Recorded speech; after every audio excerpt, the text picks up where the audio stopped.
I no longer punish myself mentally if I do put on some weight or if I've not looked after myself for a bit, because I know how to get back from that, and I know how to get back from that pretty quickly.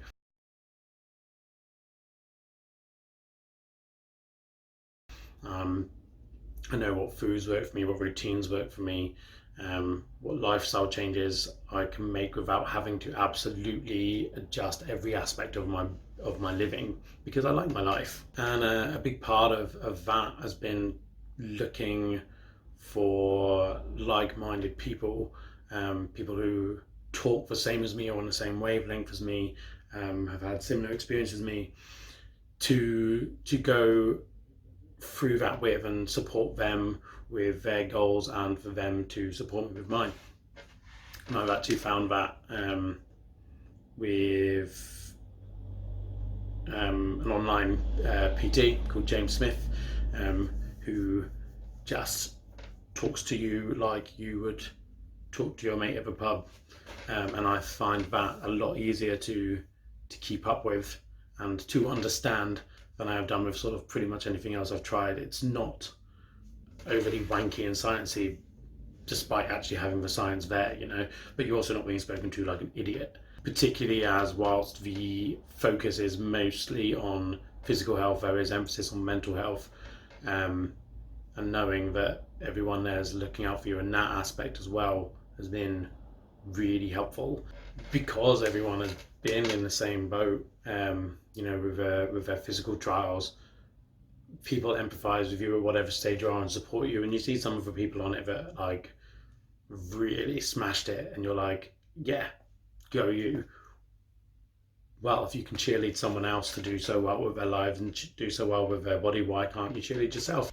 I just have to be at a point where I'm ready to, and that's something I feel like I'm at now. And now I've sort of set this goal in my head, that sort of within 6 weeks' time, I want to be back to at least close to, no, in fact, no, not close to, I want to be back to where I was when I was at my peak shape.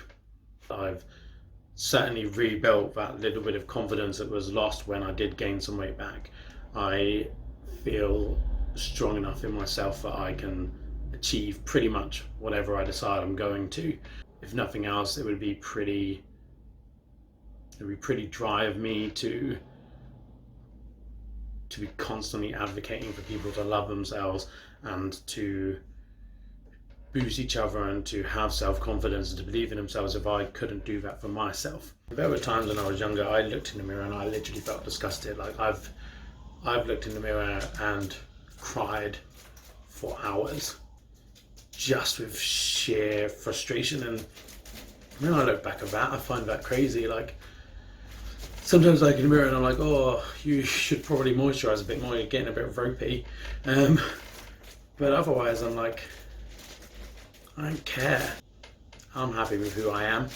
I know that I'm a decent person. There's more to it than the way I look. There's no way I could convince 20-year-old me that your 30s would be the best years of your life as far as your physical health and your mental health and your confidence. But it really has been. And for anyone that is still struggling with it, whatever age you are, I really recommend, speaking about one of your friends of it if you can, or speak to me about it. Presumably you are my friend if you're watching this. And follow things like iWeigh, run by Jamila Jamil, who is a brilliant body image, body confidence, mental health advocate. It's a really inspiring Instagram page and definitely worth a look. Because these things weren't around when I was growing up, and it's one of the very few positive sides of social media. Back in the day, you just saw the photoshopped image. Now you see some rawer things and some exposés on it, and you have a lot of people on platforms speaking out about photoshopping and about things like these diet detox teas that you can lose stone in a week. Yeah, because you're spending a whole week shitting yourself. Don't do it.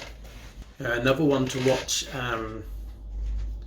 is Odd One Out, Jessie Nelson, which I've spoken about previously, a documentary made by the singer about her issues with body image.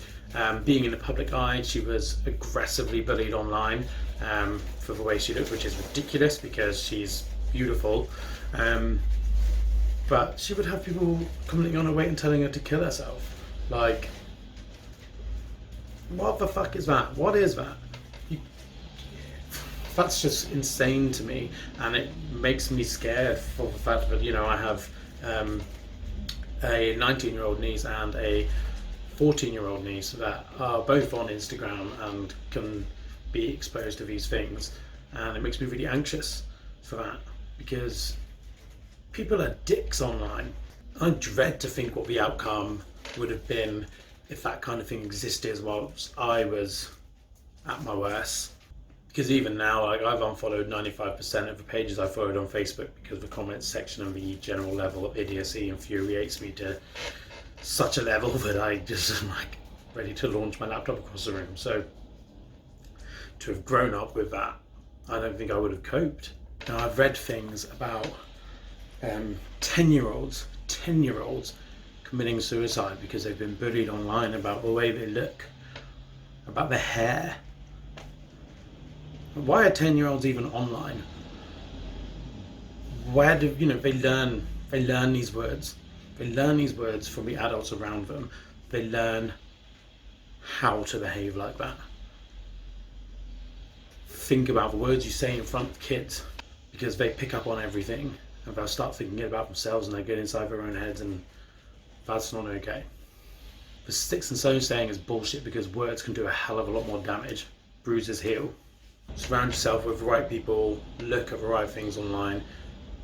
As much as it's easier said than done, try and ignore any shitty things you read. Don't rise to the pressures put out there by the media when there is positive media you can do. Really recommend watching the Jessie Nelson documentary and following Iway on Instagram.